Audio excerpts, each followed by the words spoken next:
Bueno, conmigo, Duerme contigo. sin los pies, a los pies. Ya, está bien. ¿Y ahí no tuvo problema en acostumbrarse? No, se encariñó el tiro conmigo. Ah, qué bueno, qué bueno. Bueno. No, no le costó nada. ¿Y molesta mucho? Las primeras noches sí. Ah, ya. Ya. Ya ahora ya se acostumbró ya. Sí, No, sí, eso. los animales son rápidos para adaptarse. Ya, partamos entonces con nuestro culto breve y luego vamos buscando luz en el oscuro mundo que se llama esta introducción a la Biblia justamente. Bien, este domingo ya vamos a partir con el segundo domingo después de Pascua de Resurrección, lo que se llama Quasimodo Geniti, ¿ok? Que significa como niños recién nacidos, recibiendo la leche espiritual no adulterada, ¿ok? Eso es lo que representa este segundo domingo de Pascua de Resurrección, Quasimodo Geniti. ¿Les parece, les suena algo al folclore popular? La fiesta al Quasimodo. Claro. ¿Y de qué consiste la fiesta de Quasimodo? Que parece que el sacerdote va en una caravana a dar la Santa Cena a los enfermos y lo van Muchas veces protegiendo a él. ni siquiera el sacerdote, sino que son guasos a caballo Sí, que lo van que protegiendo. van a repartir la Santa Cena a los enfermos. A Ah, yo veces pensé van que. sacerdotes, otras veces van diáconos nada más. Ah, ya. Los guasos lo protegen de los maleantes que vienen en el camino. Era la idea de la tradición original, digamos, justamente. Sí. Esa es la idea. Eso es Quasimodo. Y Quasimodo Geniti significa como niño recién nacido, tomando la leche espiritual no adulterada. Ese es el título de este domingo especialmente. ¿Ok? Bien, vamos entonces y el resumen nos dice que Jesús ha resucitado y nos trae paz. Tiene que ver con el texto de el sermón de esta semana, que sigue entonces una semana después justamente al texto que vimos la semana pasada, en donde claramente todos los apóstoles estaban temerosos, ¿verdad? Y claramente incrédulos. Y esta semana siguen de una manera similar, pero esta semana Cristo les aparece y les dice paz a vosotros. Ya tenemos el texto del sermón, lo voy a mandar después de terminar el culto, y la guía de culto también para que la podamos seguir esta semana. El tema del día nos dice, nuestra fe se basa en Jesucristo, nuestro Señor resucitado, el cual se revela en su palabra. En Él tenemos la victoria, en Él tenemos la vida eterna. Y para esta Pascua, este segundo domingo después de Pascua, el testimonio marcha victorioso sobre la restricción. Ese es el tema de este segundo domingo de Pascua. Y escuchemos lo específico del segundo domingo de Pascua. El domingo después de Pascua es casi inevitable experimentar una cierta relajación. La iglesia no está tan llena. De hecho, ya lo vimos en el domingo de Pascua. El domingo de Pascua es la festividad más importante del año eclesiástico. Sin embargo, el domingo de Pascua de Resurrección. Sin embargo, habitualmente vienen muchas más personas para el domingo de Ramos, quizá porque hay un ramo, algo físico puede ser, ¿verdad? Incluso el Viernes Santo tuvimos bastantes personas y el domingo de Resurrección, eh, tal como lo dice acá este texto, vemos ya bastante menos personas y menos todavía este segundo domingo. Ojalá no sea así, ojalá este segundo domingo tengamos muchas personas porque los textos del Evangelio, los textos del sermón son muy interesantes para el aprendizaje de la Grey. La iglesia no está tan llena, los himnos tienen menos fuerza musical ya no se respira el olor a desayuno de Pascua, los lirios empiezan a marchitarse, los trajes elegantes se han guardado, los huevos y los caramelos se han encontrado y quizás ya se han comido.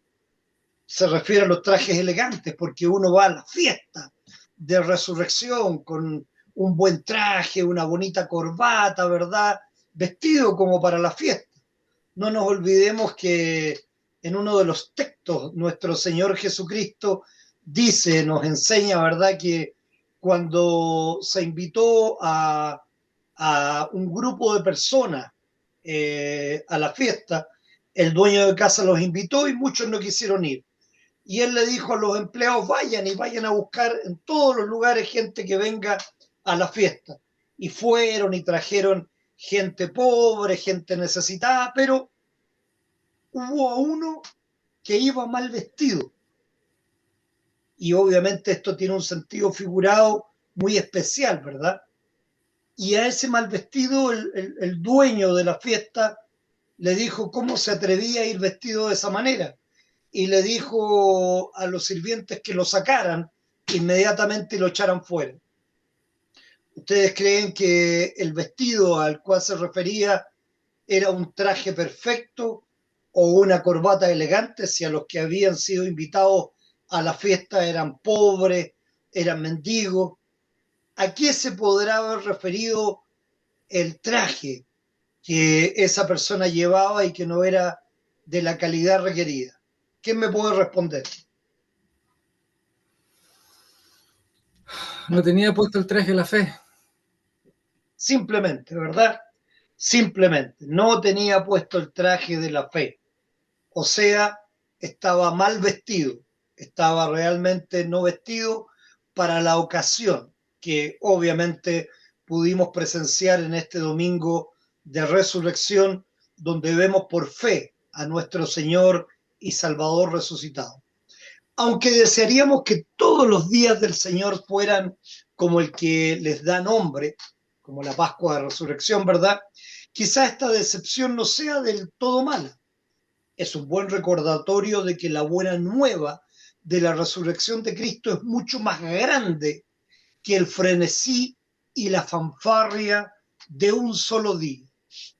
Su marcha a través de los siglos y los continentes continuará siempre, independientemente de que sea el domingo más importante del año o el siguiente. De hecho, es un buen domingo para recordar que siempre habrá fuerzas que intenten frenar esa marcha. Esas fuerzas pueden ser los miedos autoinfligidos o dudas de los cristianos. Lo vamos a ver en la lección del Evangelio. Pueden ser persecuciones activas dentro de la iglesia visible. La primera lectura que vamos a leer hoy día. Podría tratarse también de una persecución activa por parte del Estado, como lo vamos a ver en el texto de Pablo, ¿verdad?, que fue encarcelado. Sea como fuere, la buena nueva de la Pascua no puede ser ni será frenada. No es un mito, ni una fábula, no es un engaño, ni una conspiración. La realidad de la Pascua se basa en el testimonio de testigos oculares que escribieron lo que vieron con sus propios ojos en beneficio de los que no vieron.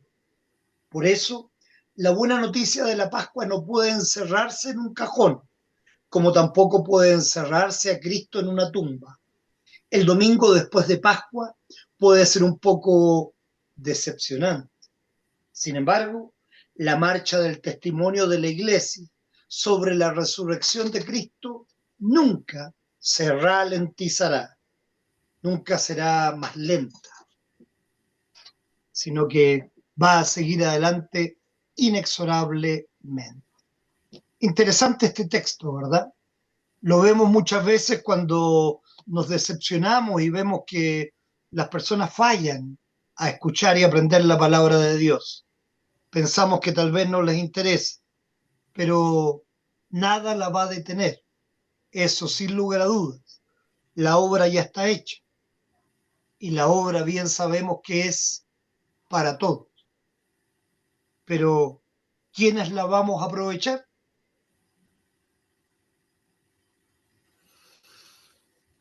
Los que tenemos fe y estamos imbuidos del Espíritu Santo. Los que Los que escuchamos la creen. palabra, los que crean. Exactamente, Pedro. Muy bien. Y seguimos con esta imagen. Estamos en estos domingos de Pascua, donde Cristo se entregó y resucitó por nosotros, a partir del domingo de Navidad, donde Él nació, donde el Verbo fue hecho carne y luego murió por nosotros y resucitó, desde la Navidad hasta la Pascua. Y las lecturas para esta semana las encontramos en el Salmo 150, en el libro de Hechos, en el Nuevo Testamento, capítulo 5, también en el Nuevo Testamento el libro del Apocalipsis, un libro profético. El libro de Hechos es un libro histórico, Apocalipsis es un libro profético. Y finalmente el Evangelio de Juan, capítulo 20, versículos del 19 al 31, de donde extraemos el tema del sermón para esta semana. Jesús nos trae paz ahora y para la eternidad, porque tenemos un sumo sacerdote que se complace de nuestras debilidades, un Señor que nos envía al mismo trabajo que Dios le encomendó. Ese va a ser el tema y las partes de nuestro sermón del domingo, en donde vamos a ver cristología. Cristología significa que Cristo, como el sumo sacerdote que se complace de nuestras debilidades y el único mediador entre Dios y los hombres. Soteriología, la salvación por gracia mediante la fe en Cristo resucitado, no por obras humanas. El pecado original, que es la incapacidad humana de buscar a Dios por naturaleza. Nadie verdaderamente busca a Dios de corazón. La misión de la Iglesia, el envío apostólico para proclamar la verdad del Evangelio y el perdón de pecados. Y también vamos a hablar del oficio de las llaves, que es la autoridad dada a la Iglesia para declarar el perdón de pecados a los arrepentidos y la retención a los impenitentes. Y finalmente un poco de escatología, especialmente en la promesa del retorno de Cristo, cuando en Apocalipsis nos dice: ciertamente vengo en breve, y nosotros respondemos: sí, ven, Señor Jesús. El versículo del día nos dice: aleluya, aleluya. Cristo, habiendo resucitado de entre los muertos, no volverá a morir. Ya la muerte no tiene dominio sobre él. Bienaventurados los que no vieron y sin embargo creyeron. Aleluya. Invoquemos juntos al Dios Trino, en el nombre del Padre, del Hijo y del Espíritu Santo. Amén. Amén. Y como siempre, leamos de manera antifonal el introito del día, justamente de Quasimodo Geniti.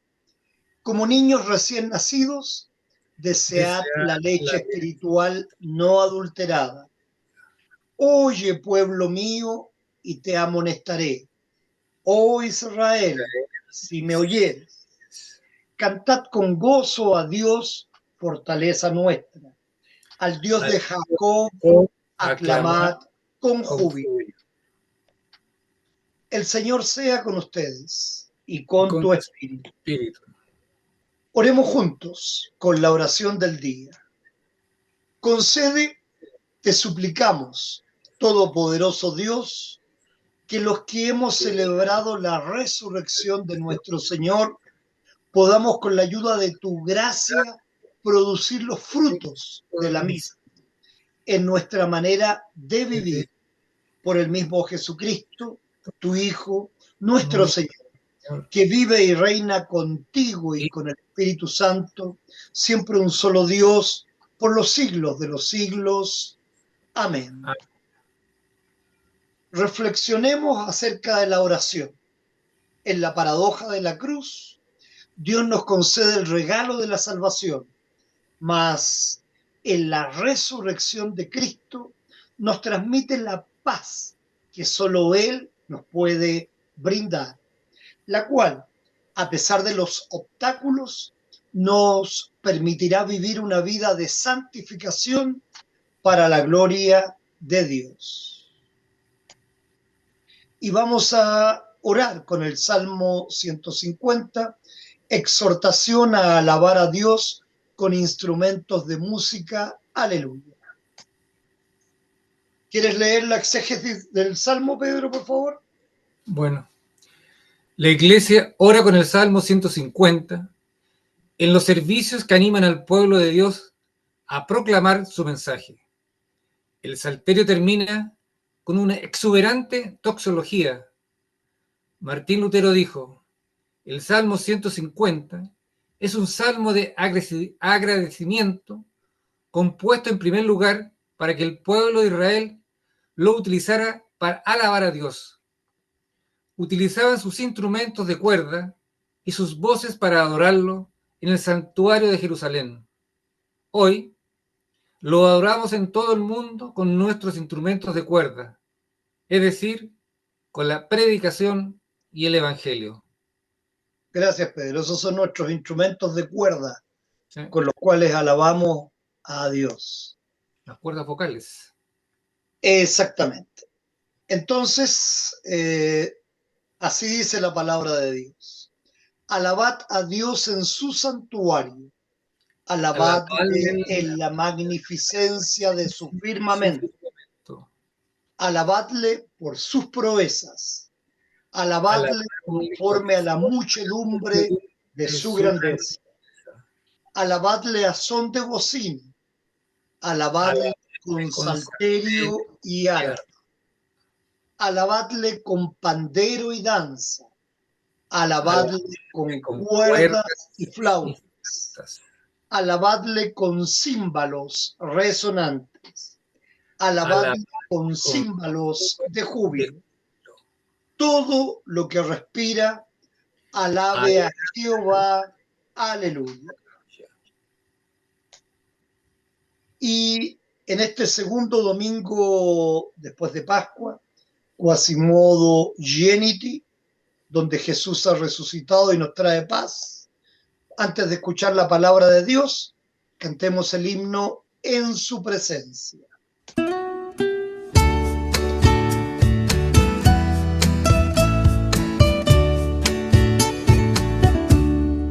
En la presencia de la Santa Trinidad, el Padre, el Hijo y el Espíritu Santo,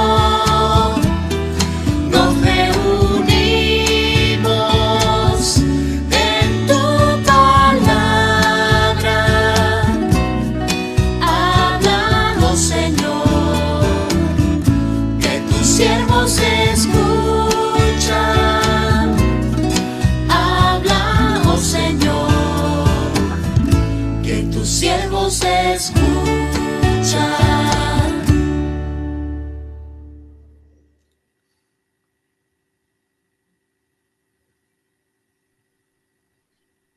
Pedro, ¿podrías leer la palabra de Dios? Por supuesto. Hermanos, nuestra primera lectura, Hechos, capítulo 5, del versículo 12 al 17 y 32.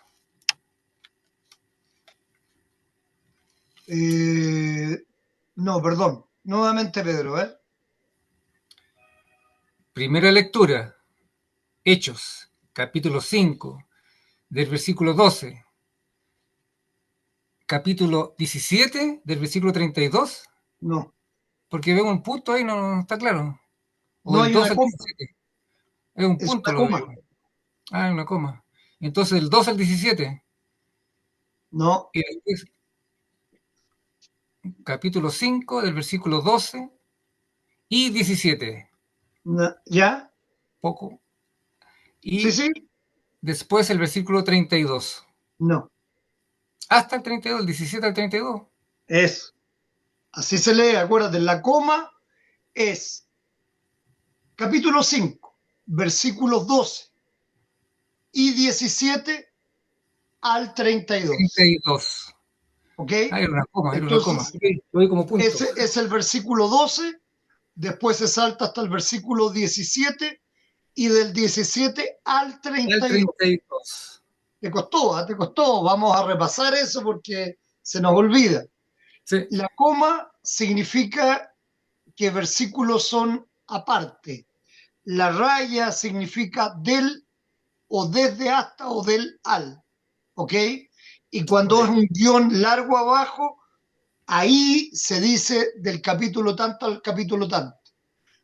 Por ejemplo, sería capítulo 5, versículo 12, una raya larga abajo, y después saldría un 6, 2.17. Entonces sería al capítulo o desde el capítulo 6, versículo 17 al 32. Cuando Dos. está la raya y siempre los capítulos están con los 2 puntos. Vamos a ver siempre que antes de los 2 puntos, ¿qué hay? Antes de los 2 puntos del capítulo. Eso. Entonces, si hay 2 veces 2 puntos, ahí estamos viendo dos capítulos diferentes.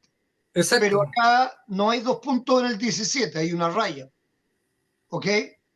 Entonces, hay un solo capítulo, el capítulo 5. ¿Estamos? exacto. Estamos, sí está claro. Ya, perfecto. No, no Eso está lo tan tenía claro claro. porque nos Eso lo tenía costó. claro. Lo de los 2 puntos lo tenía claro. Ya, ok. No se Pero me ¿cómo olvida. lo tenéis claro si dijiste capítulo 17 también? Usted lo encontró mal. Por eso, pues, porque no era capítulo 17. Es que yo vi Ya, un punto y no importa. Ahora la subió. ¿Eh? ¿cómo? Ahora se subió la imagen. Porque Ya, pero si anteriormente. fuera punto sería lo mismo. Sería también, el punto sería lo mismo que la coma. Es decir, versículo 12 y después del 17 al 32. Exacto. En el El mismo punto y capítulo. la coma serían iguales. No se usa punto, pero daría lo mismo. ¿Me Ya. entiendes? ¿Sí? Ya. Ok, ya de a poco vamos a ir aprendiendo, no hay problema. En la Biblia vamos a hacer muchos ejercicios de eso. Estoy Perfecto. preparando muchos ejercicios diferentes para que todos aprendan y lo tengan clarito. Dios permita. Ok, Nuestro Señor resucitado dio a sus apóstoles la habilidad para hacer milagros y para proclamar el Evangelio de paz y salvación a pesar de la persecución. Así dice la palabra de nuestro Señor. Y por la mano de los apóstoles se hacían muchas señales y prodigios en el pueblo, y estaban todos unánimes en el pórtico de Salomón.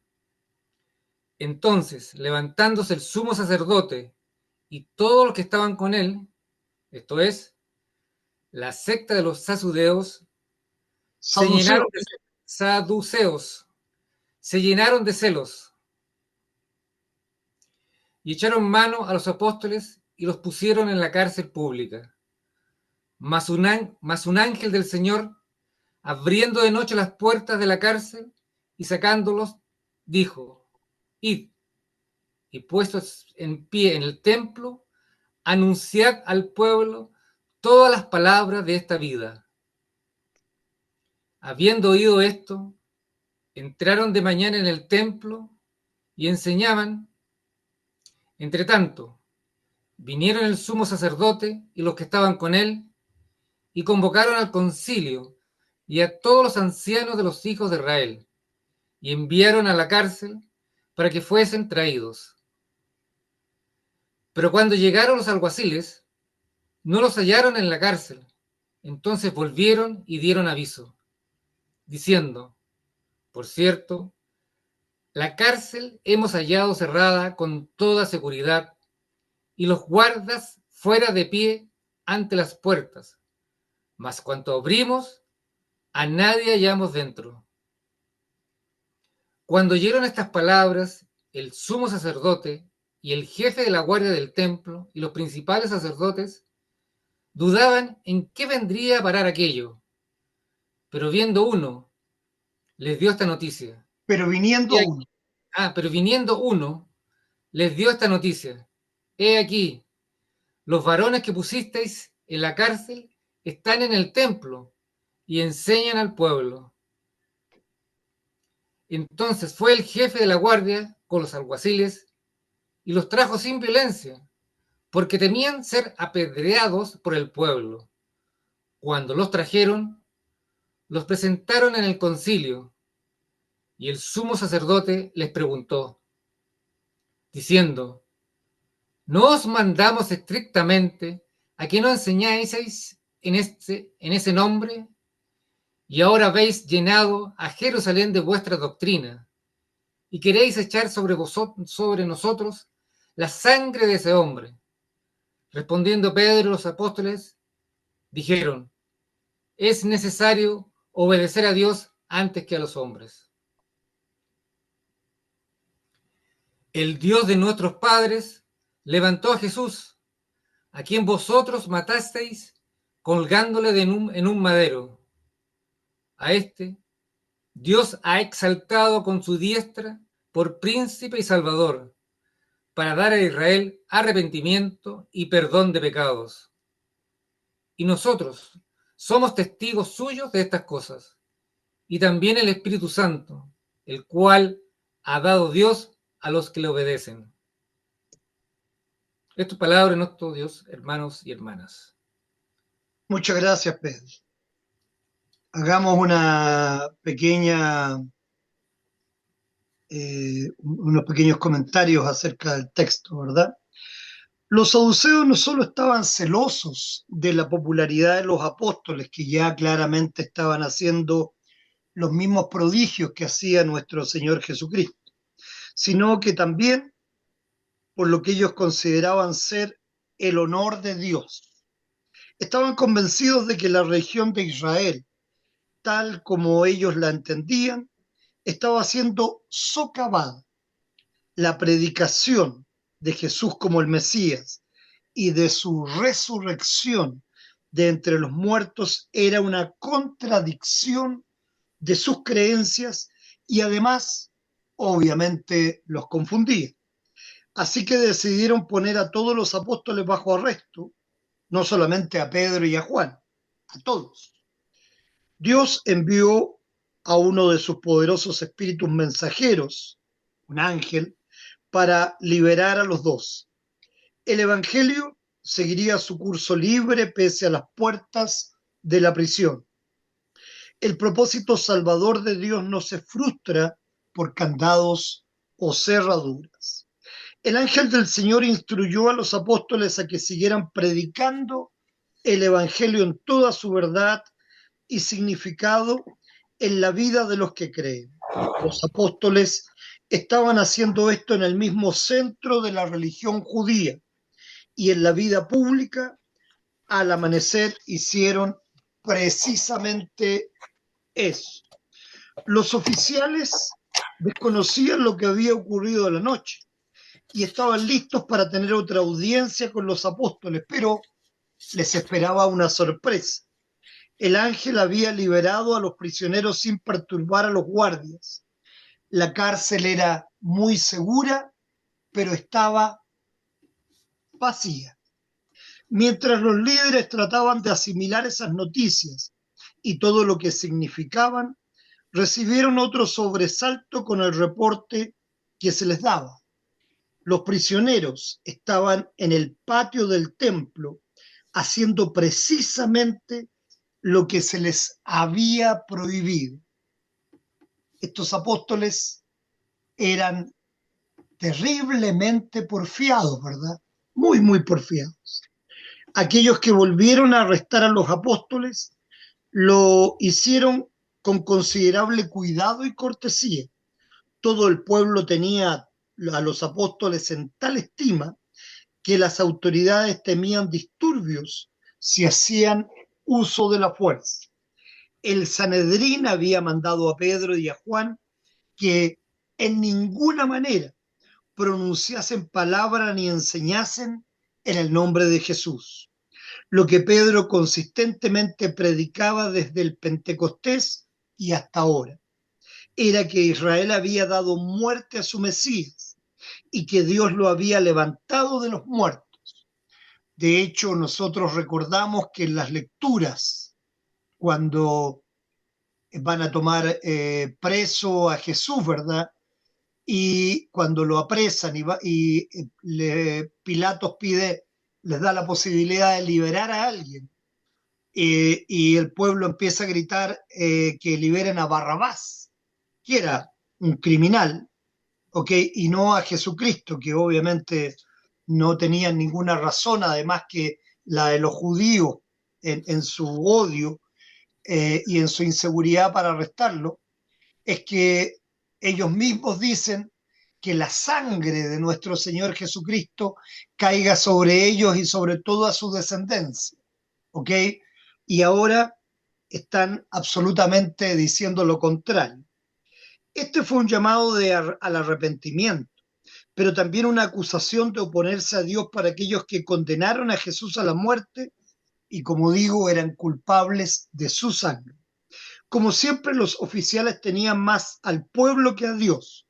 Tal vez las palabras que habían pronunciado durante el juicio de Jesús ahora los obsesionaban. Su sangre sea sobre nosotros y sobre nuestros hijos. Eso está en Mateo 27, 25. ¿Qué tal si el pueblo llegaba a la conclusión de que los apóstoles tenían razón respecto a Jesús? En realidad, la gente que llegó a esa conclusión no apedreó a los miembros del Sanedrín. Eran de un espíritu totalmente diferente. Se habían arrepentido y bautizado y se habían unido al número de los creyentes. La respuesta de los 12 estableció un principio para todos los cristianos de todos los tiempos. Lo que mandan la palabra de Dios es lo que debemos hacer, aun cuando sea prohibido por las autoridades humanas. Es cierto que no hay autoridad sino de parte de Dios, y las que hay por Dios han sido establecidas. Por tanto, tenemos que cumplir y custodiar lo que las autoridades dicen. Pero cuando estas autoridades van en contra de la palabra de Dios, ahí los cristianos luteranos no reconocemos esa autoridad, sino reconocemos la principal. Es decir, es como si nuestra carta fundamental, nuestra constitución, ustedes saben que en la constitución de un país, ninguna ley del país puede sobrepasar a la constitución, sino que todas están supeditadas a la constitución de un país. No hay ninguna ley que pueda ir en contra de esa constitución, ¿ok? Asimismo es para los cristianos. Nuestra constitución, entonces, ¿cuál es? ¿Cuál creen ustedes que puede ser nuestra constitución? La Biblia. Las Sagradas Escrituras, precisamente. Entonces, si algo va en contra de lo que la palabra del Dios revelado dice, claramente no lo podemos seguir, no lo podemos hacer, ¿ok? Y eso es lo que estaba pasando entonces entre las autoridades del Sanedrín y los apóstoles.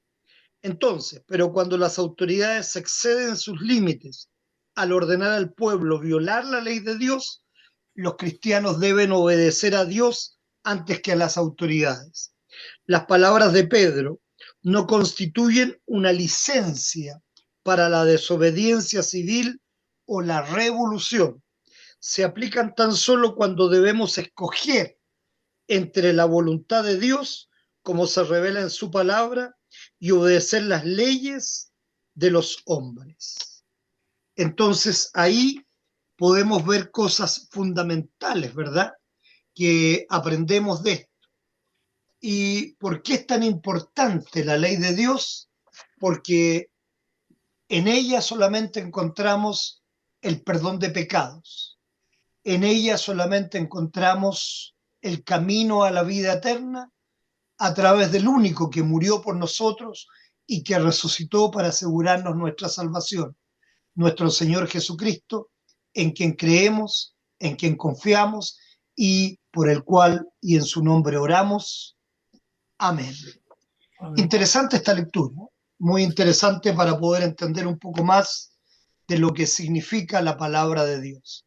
¿Alguna duda, alguna consulta?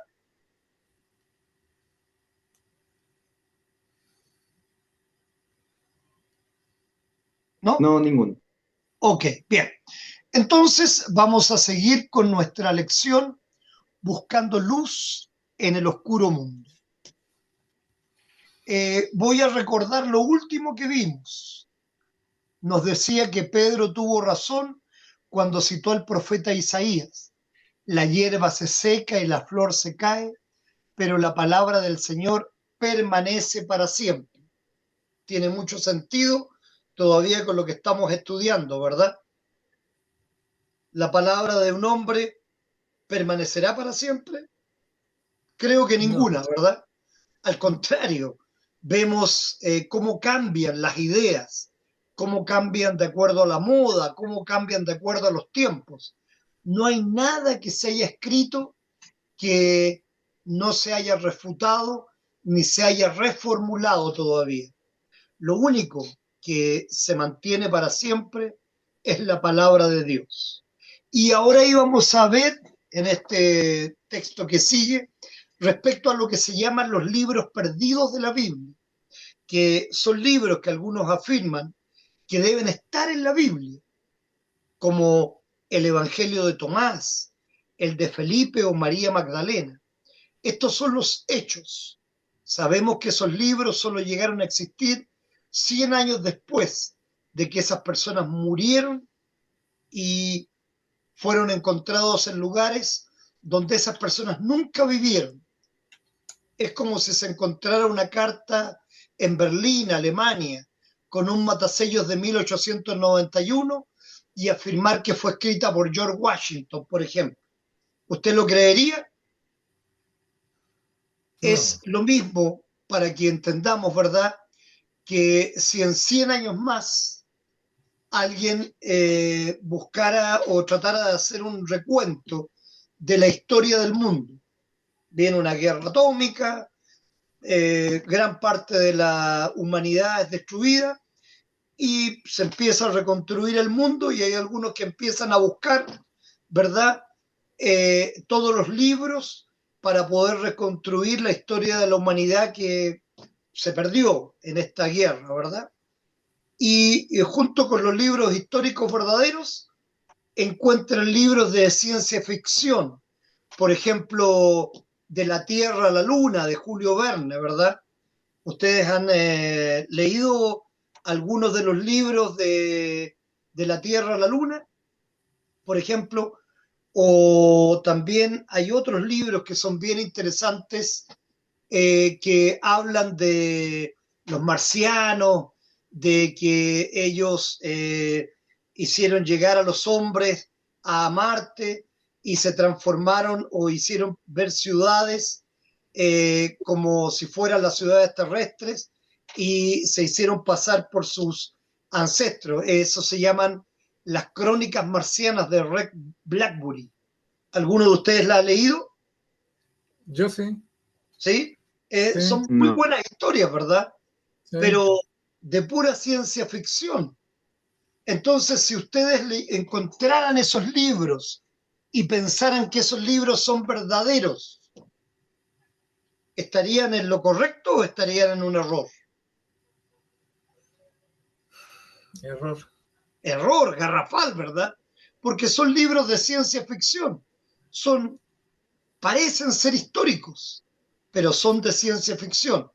Entonces, tal y como esto pasa en la actualidad, así también pasó en esa época.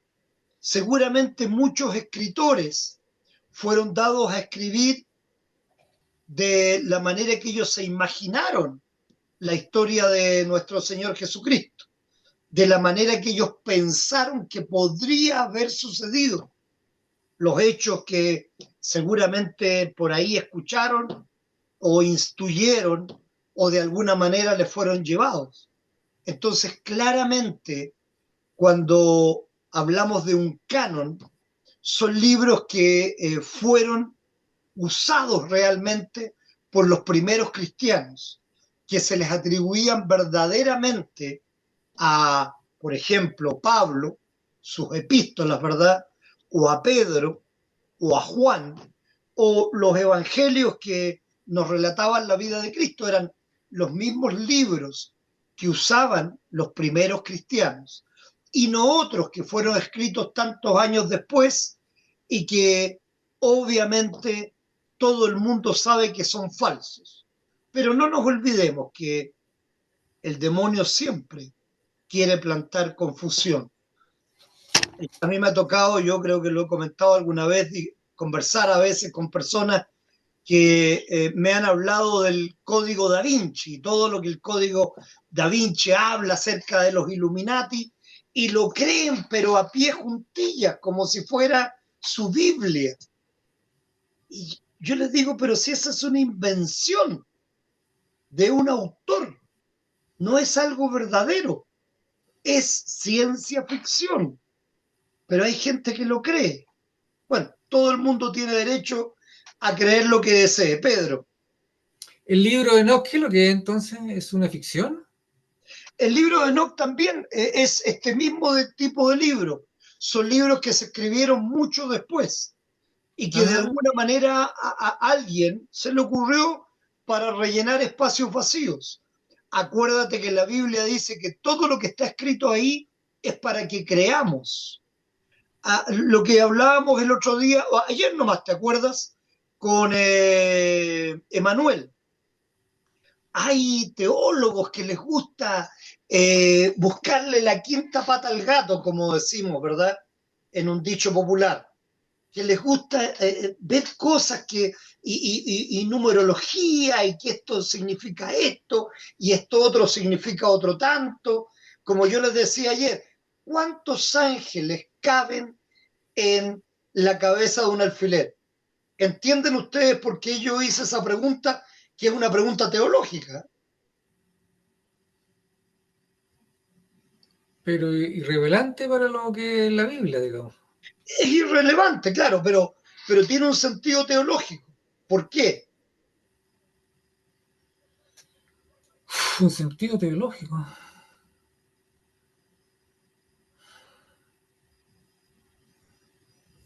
A ver a quién se le ocurre. El por qué.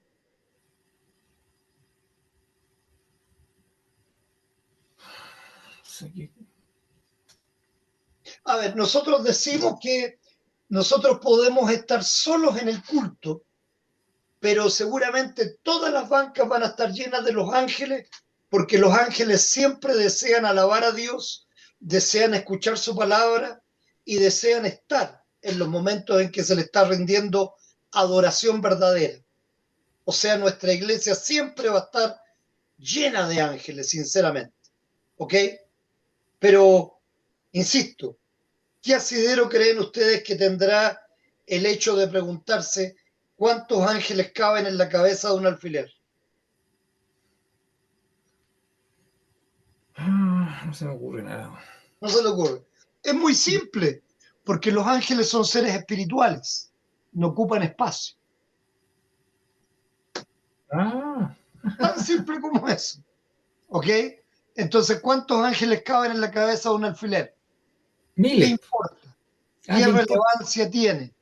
Irrelevante. Ninguna, pero ese es el problema de la gente. No, es que estaban los Nefilim, que eran los hijos de los ángeles con las mujeres, y bla, y bla, y bla, y los gigantes, y empiezan a elaborar una serie de cosas que son extraordinarias, pero ¿son relevantes para nuestra salvación? No. Entonces, a los cristianos luteranos no nos debe preocupar todas esas cosas que el demonio pone para que la gente se pierda. Únicamente esa es la verdad. ¿Ok? Únicamente esa es la verdad. ¿Ok? Y obviamente ya la gente se pierde por falta de estudio, más se va a perder todavía escuchando patraña, podemos llamarla, para que se entiendan con facilidad. Bueno, sigamos esto. Pedro, sigue leyendo tú, pero el Nuevo Testamento concuerda con la época y el lugar de los que lo escribieron. Pedro quería que sepamos que ninguno de los autores apareció con su propia información, porque los profetas nunca hablaron por iniciativa humana. Al contrario, eran hombres que hablaban de parte de Dios, dirigidos por el Espíritu Santo. Segunda de Pedro, capítulo 1, versículo 21. Y en otra parte de la Biblia, perdón Pedro, se dice, ¿no es cierto?, que el que venga con un evangelio diferente, aunque sean ángeles, sea anatema. Entonces, aquí tenemos la respuesta clara para todas esas dudas de la gente. ¿Ok? Claramente es irrelevante. Yo voy a estudiar historia, voy a ser un profesor de historia, voy a leer diferentes libros de la historia de Chile, voy a darme cuenta claramente de que hay libros que están sesgados, que tienen una relevancia diferente a otros, que tienen un color político quizá, que cambian la historia, que la ponen a su modo, pero no voy a leer libros de ciencia ficción o libros que no tengan una base real y los voy a enseñar como libros históricos, porque estaría haciendo una muy mala práctica, sería un pésimo profesional si lo mostrara de esa manera. Entonces, claramente nosotros tenemos que tener mucho cuidado con respecto a eso. Por eso este estudio de la Biblia va a ser bastante importante para ustedes. Sigamos.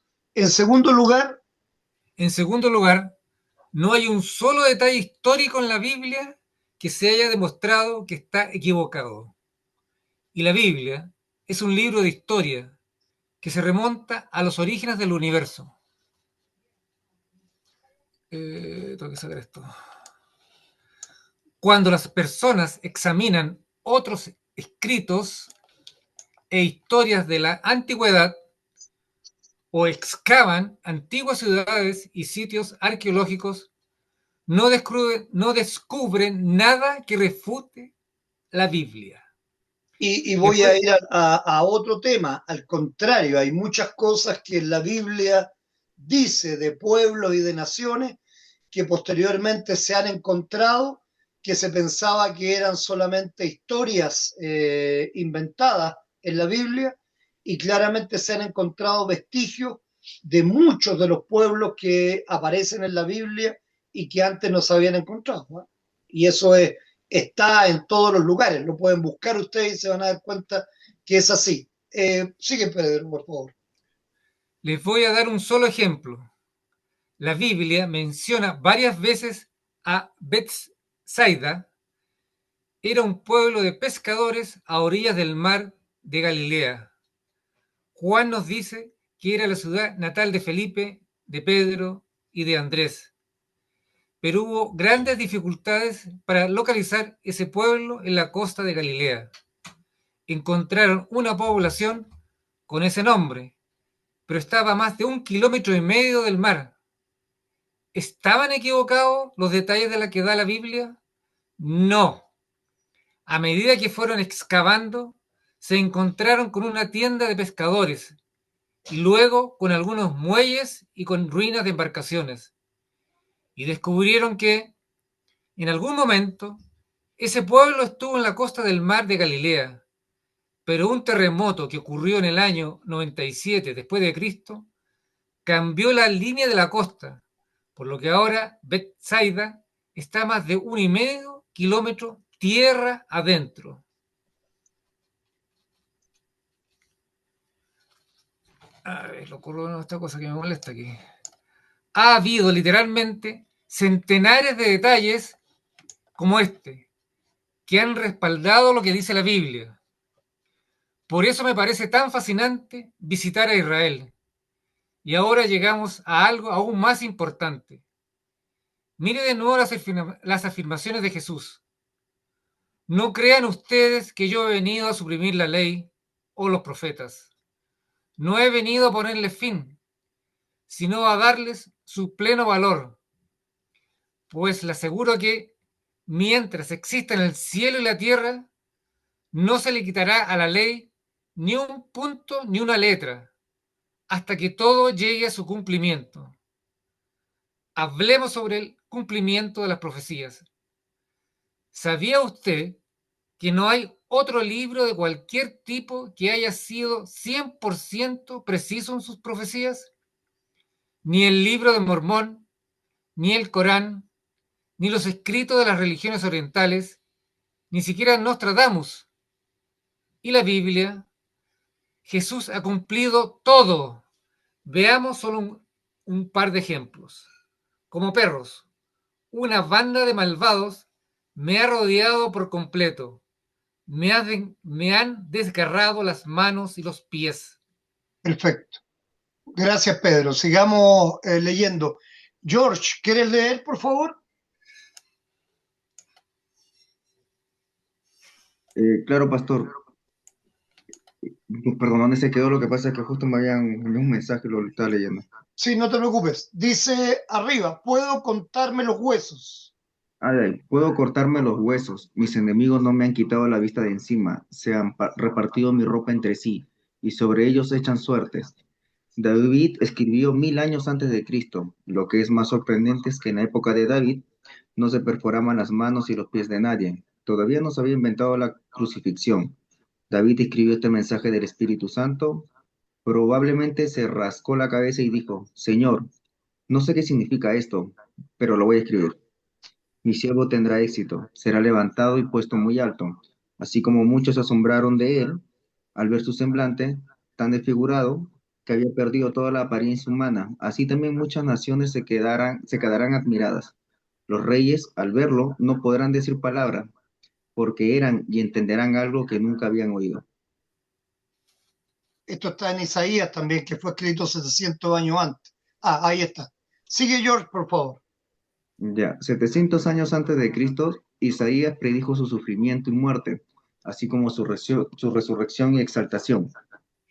Pedro dice que usted es el creyente en esto, porque con nuestros propios ojos vimos al Señor en su grandeza.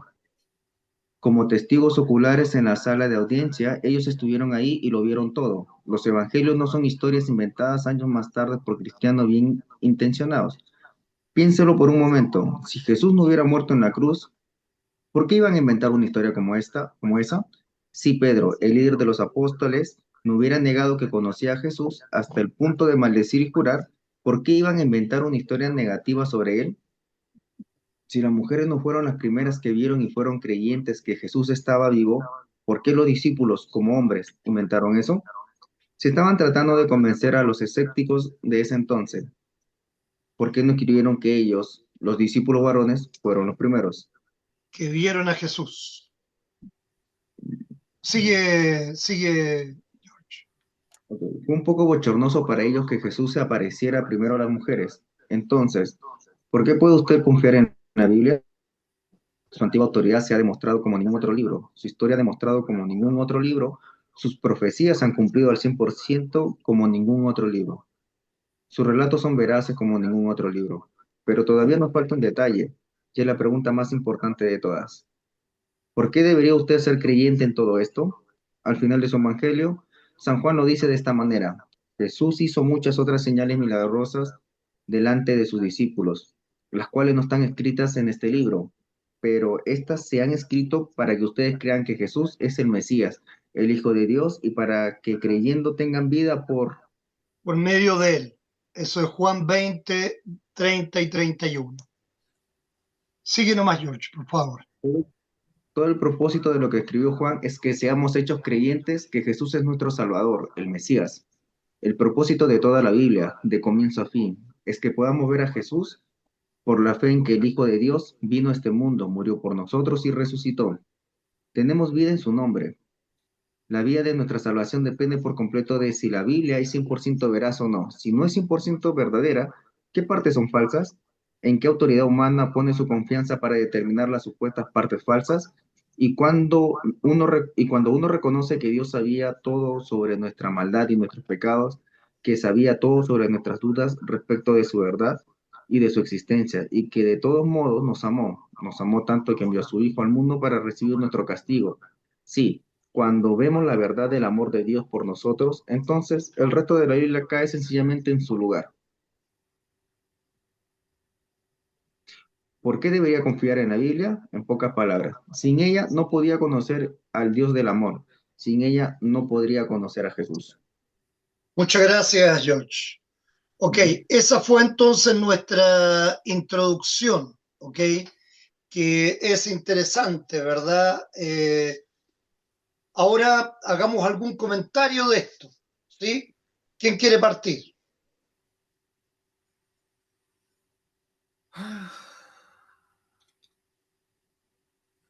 Me parece que es muy simple, ¿no? Muy didáctico, Sí. pero también muy claro. Vamos a estudiar en mucha más profundidad todo esto, pero como les dije, les quería dar esta primera parte como una introducción sencilla nada más, pero ¿qué les ha hecho pensar? A mí, con respecto a mí, lo que me hizo pensar, en el sentido de que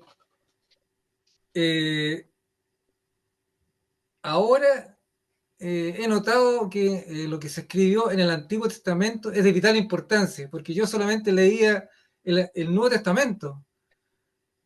Siempre me interesó leer el Nuevo Testamento porque lo otro lo consideraba algo que no tenía importancia tanto en la vida de Jesús o en mi fe, digamos.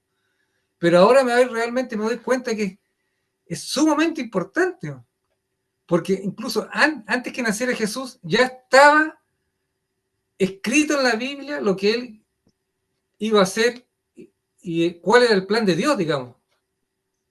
Entonces, para mí es algo novedoso e importante saber esta parte de la Biblia. Ahora sí que la voy a leer con mucho más interés y motivación, porque es una gran base para para el Nuevo Testamento. Perfecto. Me Bueno, gustó mucho. todo eso se llaman profecías Mesiánicas. mesiánicas, justamente. ¿Sí? Y están Ahora, cumplidas. Cristo las ¿sí? cumplió todas a cabalidad. ¿Okay? Exacto. Y vemos que como la Biblia es veraz, o sea, no es un libro que trata de poner todo bien para que la gente crea. Hay cosas en que claramente podríamos decir, bueno, perfectamente, ¿no? Si Pedro negó a Cristo, si Pedro mintió, podría habernos mentido también posteriormente, ¿o no? ¿Qué cambia? ¿Cambiaría el respaldo de los otros textos bíblicos donde también complementan la historia? Claro, ¿Cómo ver perfectamente, lo que pasó? exacto. Pero ¿qué cambia en la vida de Pedro y en la vida de todos los discípulos después de la muerte de Cristo? Es el arrepentimiento que tuvo ¿Ok? y el amor que se dio cuenta que Dios le dio, o sea, y también lo que Dios le dijo pasó, ¿Y por qué se dio cuenta y no se dieron cuenta antes? porque tuvo que pasar para que creciera su fe. Bueno, me imagino que Dios en ese momento, Jesús, mediante hechos, pudo demostrar que él era Dios hecho hombre, dando los milagros, como lo comentó en la clase anterior. Exacto, pero ¿te acuerdas que yo decía el día domingo que ellos vieron todos los prodigios, los portentos, vieron como Cristo sanó a los enfermos, vieron como Cristo resucitó a muertos y se murió Cristo y Cristo había dicho que iba a resucitar el tercer día y nadie esperaba la resurrección. Tal como lo dije en el sermón, las mujeres fueron a limpiar un cuerpo muerto. Los hombres estaban asustados, escondidos porque Cristo había muerto y obviamente no iba a resucitar. Hubieran estado todos expectantes. La Biblia nos dice claramente que había una absoluta incredulidad. Entonces, ¿qué cambia después? Su fe. Su fe, su ¿Y fe por qué? porque vio que lo que Dios le dijo se cumplió. Creyó que, o sea, fue Exactamente. Ujú. Hay dos hechos fundamentales aquí que marcan la diferencia, tanto para ellos como para nosotros. Primero, la resurrección de Cristo y después el Espíritu Santo que viene en Pentecostés. Acordémonos que 40 días está Cristo resucitado y les sigue enseñando, y 10 días después de que Cristo se va a la diestra del Padre, o sea, 50 días después de su resurrección, Pentecostés significa 50, viene el Espíritu Santo procedente del Padre y del Hijo y les permite a todos ellos creer, ver la verdad en todo esto, poder predicar la palabra de Dios. Hoy día en la lectura no vimos a Pedro, a Juan y a los demás apóstoles escondidos por temor a que los judíos los mataran, ¿cierto? Ahora, ¿cómo los vimos? Predicando, poniéndole el pecho a las balas literalmente, porque los apresaron, el ángel los liberó y volvieron a predicar y los volvieron a apresar, ¿ok? Y después vemos que de los 12 discípulos, porque recuerden que después nombran a Matías en lugar de Judas Iscariote, ¿ok? Entonces de esos 12 discípulos, 11 mueren de una manera forzosa, es decir, son asesinados. Pedro, por ejemplo, lo crucifican de cabeza abajo porque él no quería crucificarse igual que su Señor y prefirió cruzarse, o sea, que lo crucificaran de cabeza abajo. Y a los demás los matan a palos, los latigan, le cortan la cabeza, etc. Diferentes muertes. El único discípulo que sobrevive es, ¿quién se recuerda? ¿Santiago? ¿No? No, No me acuerdo. Pastor es Juan. Juan, ¿Juan? el que escribió el Apocalipsis, el que fue deportado a la isla de Patmos, y en la isla de Patmos, ¿verdad?, escribe el Apocalipsis, donde nos muestra una visión de lo que va a ser el cielo, ¿ok? Entonces Juan es el único que sobrevive y que escribe como un anciano que dice, hijitos míos, en su carta, ¿verdad? Como si estuviera escribiendo un abuelito a sus nietos. El único que sobrevive es Juan. Y de hecho, Cristo le dice en el último momento que va a ser el único que lo van a tener que llevar y le van a tener que vestir y lo van a tener que llevar apoyado porque ya va a estar viejo. Al único Cristo en la Biblia está esa profecía respecto de Juan en el último tiempo, respecto de que él va a ser el único que va a llegar a ser anciano realmente. Hay mucha profecía en la Biblia, hay muchas cosas que se cumplieron absolutamente, que para nada son mentiras, sino que todas las reconocemos, nos damos cuenta y claramente entendemos como cristianos que es la única manera de asirnos a la verdad. Si no creemos en la Biblia como la verdad, no tenemos asidero, no tenemos en qué creer. Si dudamos de algo de la Biblia, cualquier cosa podría ser mentira entonces. Si decimos que esto de la Biblia no es verdad, cualquier cosa de la Biblia podría no ser verdad. Entonces, claramente, por eso creemos y confiamos y decimos que la Biblia es un libro inerrante, que no contiene errores, sino que contiene la palabra de verdad del único y verdadero Dios revelado. Esa es la fuente de nuestra doctrina. No hay otra, ¿ok? No hay otra, porque ahí está la palabra de Dios. Eso es lo que Dios quiere decirnos y tal como lo dice Juan, ¿verdad? Porque lo que está escrito aquí es para que podamos ver a Jesús, para que podamos tener fe en Él y claramente de eso depende nuestra salvación y nuestra vida eterna. E insisto, vamos a seguir estudiando al respecto, vamos a seguir viendo con estadísticas incluso de todos los errores que tienen otros libros, de los errores que tiene la Biblia, que son los mínimos, que no cambian para nada doctrina. Lo vamos a ir viendo, ¿ok? De acuerdo a estudios realizados. Tengo un trabajo grande para ustedes hecho para que podamos entender realmente y darnos cuenta de la veracidad de la Biblia toda, ¿ok? No hay nada que esté errado. E insisto, las personas que buscan cosas, es como todo el mundo que quiere buscar el error donde no está, crear duda donde no la hay, es parte del trabajo del demonio, claramente, ¿ok? Mientras que si nosotros creemos y confiamos con seguridad, y de hecho todo lo que vamos a estudiar tiene por objetivo eso esencialmente, aprender un poco más de las traducciones de la Biblia, de dónde nacen, de cuáles son los textos que se han rescatado, ¿no es cierto? Y de los cuales nacen las diferentes traducciones. Vamos a ver sus traducciones más importantes, vamos a ver un poco la historia de esas traducciones, cómo se produjeron, vamos a ver la importancia que tuvieron esas traducciones en la misma Biblia, en cómo se dieron a conocer a otros pueblos, ¿ok?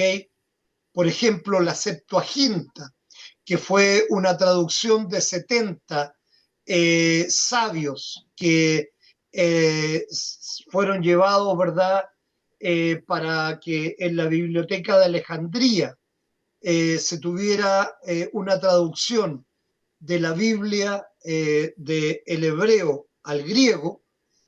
Fueron mandados 70 sabios para traducir toda la Biblia.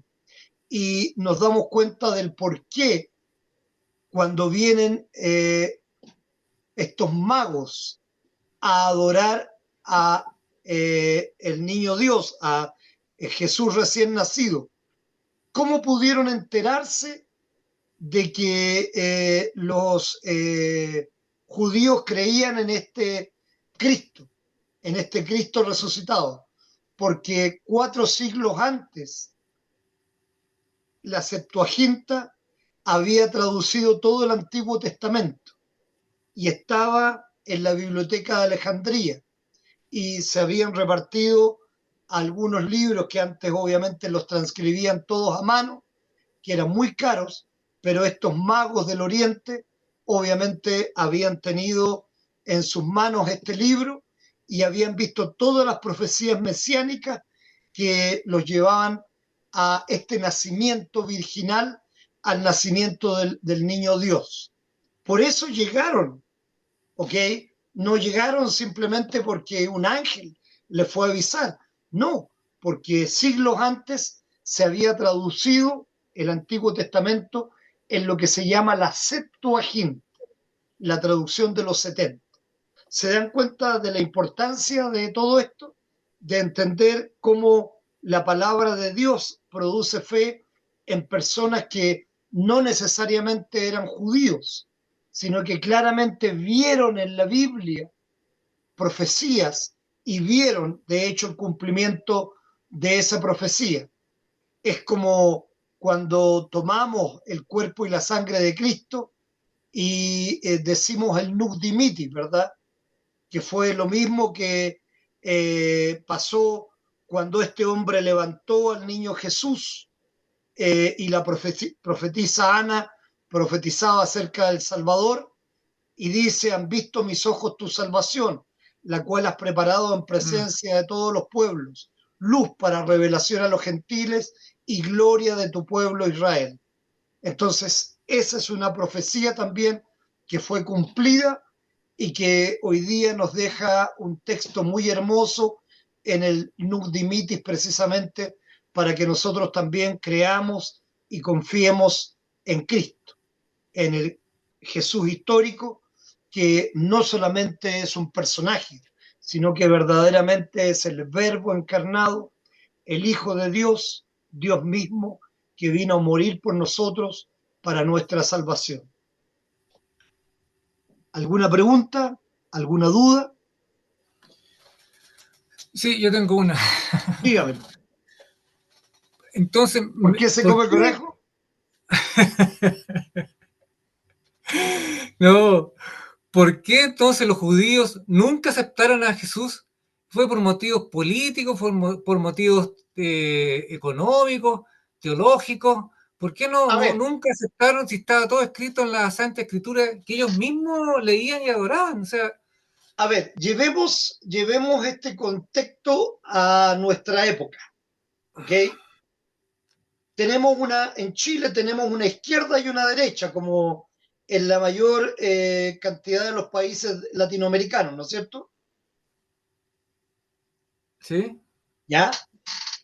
Eh, la izquierda lo hace bien, No, la derecha lo hace tanto mejor, no, y si se pusieran de acuerdo e hicieran leyes en favor de las personas que para eso son elegidos, claramente no harían algo bueno por las personas.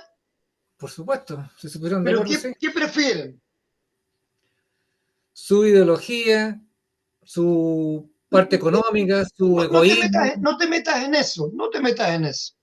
Simplemente prefieren Su luchar posición. el uno contra el otro, porque el que está en el poder gana el dinero.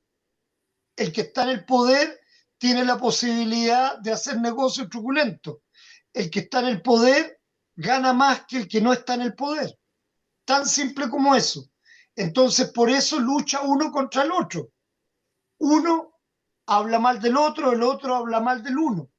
Y entonces buscan la alternancia o buscan en realidad estar el mayor tiempo en el poder posible porque eso es lo que les conviene. Lo mismo pasaba en la antigüedad con los fariseos, con los sacerdotes, con los escribas. Ellos habían sido conquistados por los romanos, pero ellos estaban arreglados, ellos estaban en un puesto de poder, estaban en un puesto en que los romanos les permitían cobrar impuestos del pueblo, una parte para los romanos, otra parte para nosotros, ¿cierto? O sea, el punto es que finalmente, igual como los políticos, a ver, la Carol Cariola tuvo hijos hace poquito, ¿no?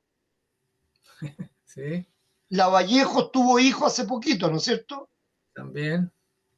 Se iban a atender al Cefán, ¿cierto? Seguramente lo tuvieron en algún hospital público, ¿no es cierto? No lo sé. Claramente no, pues Pedro. No, ya. Claramente no iban al Cefam, porque en el Cefam hay que tener hora, hay que ir un día determinado. Es muy buena la atención cuando tú vas al Cefam y se encuentran dos pericos a balazos porque metieron a un gallo que se robó algo y entonces obviamente vienen los otros a buscarlo o a salvarlo para que van a ir a meterse ahí la ministra a ese Cefam donde corren balas. No, claramente no. Claramente se van a ir a meter a la clínica la alemana o alguna otra clínica del barrio alto, pues, Pedrito. O sea, en ninguna cabeza te cabe que se atendieron en un hospital público, ¿ok? De hecho, cuando la comadre dijo que se atendía en un Cefán, todos se mueren, se matan de la risa, porque ni siquiera se le ocurre a alguien que una ministra de Estado que no tiene tiempo, que está a cargo de un montón de cosas, va a ir a hacer una cola al Cefán y va a ir a perder tiempo como perdemos tiempo tú y yo en la mañana yendo al Cefán o a cualquier otro tema público, ¿verdad? ¿O estoy equivocado? No, está bien. Está Ok, bien. entonces claramente el punto era igual. Estos fariseos, estos escribas, estaban acomodados y ellos cobraban los impuestos y les pagaban a los romanos y gran parte de estos impuestos quedaban para ellos. Ellos eran los que mandaban porque los romanos permitían eso. Ellos tenían el poder, no podían, ellos eran los que podían matar a alguien, pero en cambio los judíos, los sacerdotes, los saduceos, los fariseos, no, ellos no tenían la autoridad para matar a nadie, no podían, solamente podían enjuiciarlo, un juicio político, pero la autoridad la tenían los romanos, por eso se lo llevaron a Poncio Pilato, Por eso Herodes, por ejemplo, no mandó matar a Jesús. La autoridad estaba en los romanos.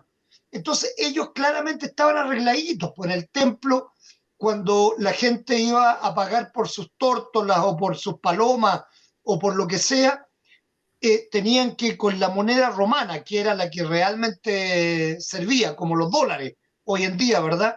Tenían que cambiar a la moneda judía y habían cambistas que obviamente siempre ganaban con eso. Todo era un negocio, finalmente, ¿ok? Igualito como es ahora. ¿Cuánto cobramos nosotros por un bautizo? Nada. ¿Cuánto cobramos nosotros por un matrimonio? Nada tampoco. ¿Cuánto cobramos nosotros por una confirmación? Nada tampoco.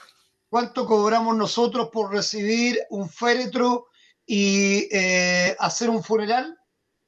Nada tampoco. Bueno, la Iglesia Católica, me enteré anteayer que aquí en la esquina cobran 60 luquitas por un funeral.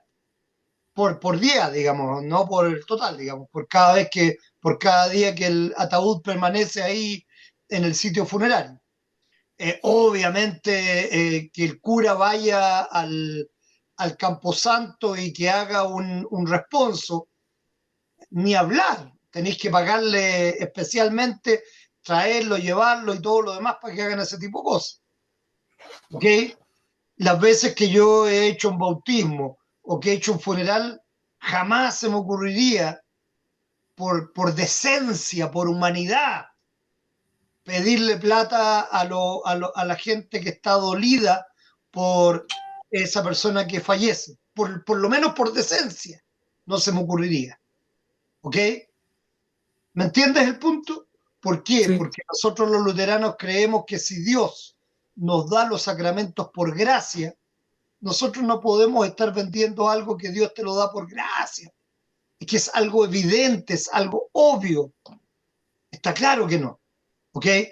Por supuesto, hay una ofrenda que se da a la iglesia, como ya les he dicho, para la mantención. Hay que pagar luz, hay que pagar agua. O sea, que el pastor las haga todas gratuitamente y más encima pague los gastos, como hasta ahora se está haciendo, no tiene mucho sentido, ¿verdad? ¿O sí? No, ninguno. Ok, bueno, pero esa es la verdad. Eso es lo que tenemos que entender, ¿ok?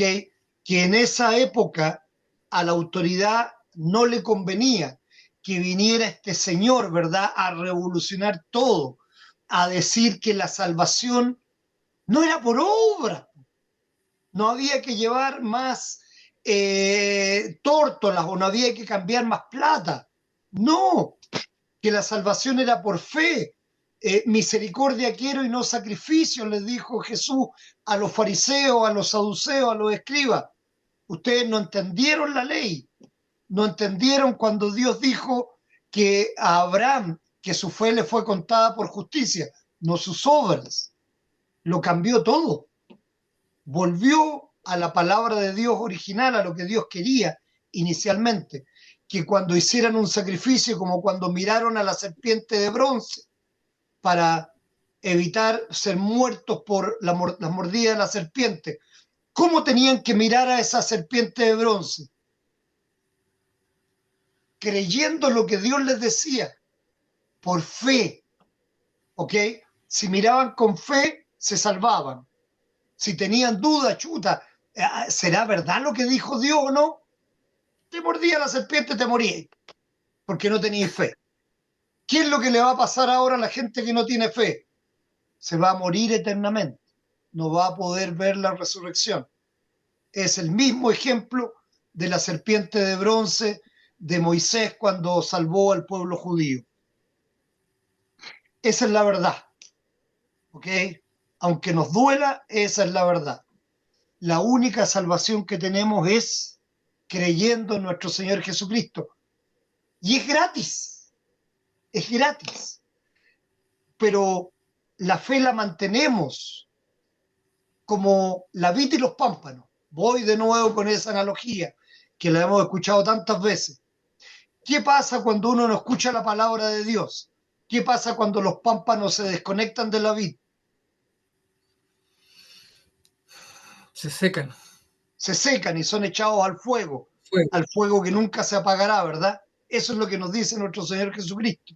Por eso necesitamos escuchar la palabra de Dios para mantenernos en la fe, para aumentar la fe, para llegar, tal como lo dice Pablo, a acabar la carrera, a guardar la fe y a recibir del juez justo la corona de justicia que Él nos tiene preparada. Eso es el fin de la verdad de ser cristiano. Guardar la fe, acabar la carrera para poder recibir la corona de justicia, manteniéndose siempre conectados a la palabra de Dios, creerla, no solamente estudiarla como quien estudia un libro de historia, y menos todavía como quien estudia la historia de ciencia ficción, que ya les dije delante que son estos otros libros, sino que la verdad. ¿Y qué es lo que dijo Cristo? La verdad nos hará libres. ¿Y quién es la verdad? Él dijo, yo soy la verdad, yo soy el camino y yo los llevo a vida eterna. Está clarito, ¿qué más falta para que creamos? Por eso vamos a seguir aumentando nuestro conocimiento, vamos a seguir teniendo claridad en lo que dice la Sagrada Escritura y queremos que otros también lleguen a creer. Porque, hermano, si estamos aquí es porque estamos seguros de nuestra salvación y queremos que ustedes también estén seguros de la suya, para que miremos la muerte no como el fin de algo, sino que al contrario, como el principio del gozo de la vida eterna, para que estemos seguros que los que se han muerto o se van a morir antes que nosotros en la fe, van a poder compartir con nosotros la vida eterna. Por eso es tan importante que primeramente nuestras familias crean. Por eso es tan importante que los que queremos crean, porque van a compartir con nosotros la vida eterna. Dios así lo permita, porque claramente nuestro Señor Jesucristo y Dios Padre así lo quieren. Por eso enviaron al Espíritu Santo para que esté guardado en nosotros y nos guarde la fe, y esa es la verdad. Bien, terminamos nuestra clase, hermanos, porque estamos cumpliendo la hora. Creo que se ha cumplido un buen cometido con esta introducción y ya la próxima semana vamos a seguir estudiando ya cosas mucho más técnicas, entre comillas. Esta fue una introducción sencilla, una introducción simple, pero que estaba hecha para abrir nuestros corazones, para darnos seguridad en que lo que la palabra de Dios dice es verdad. Si todavía tienen dudas, sigamos estudiando, sigamos avanzando. Y aunque no las tengan, sigamos reforzando nuestra seguridad que nos lleva a vida eterna. Los dejo para comentarios, para sus saludos final, ¿ok? Hermana Aurea, ¿algún comentario? Por favor, ¿quiere despedirse si no? Nada, pastor. Que tenga muy buenas noches y que descanse. Esperemos vernos el domingo en la iglesia. ¿Estuvo Dios clara bendiga. la clase o le quedó duda? No, sí, está bien. Qué bueno que esté bien, hermana Aurea. Gracias. George también, ¿eh? Bueno, Gracias por estar con buenas nosotros. noches. Bendiciones. Un abrazo Eh, grande. ¿Te quieres despedir, George? sí, bueno, que descansen, pues igual gracias por la clase de hoy día. Fue muy interesante, me permitió pensar en otras cosas también. Qué bueno. Eso es lo importante, George.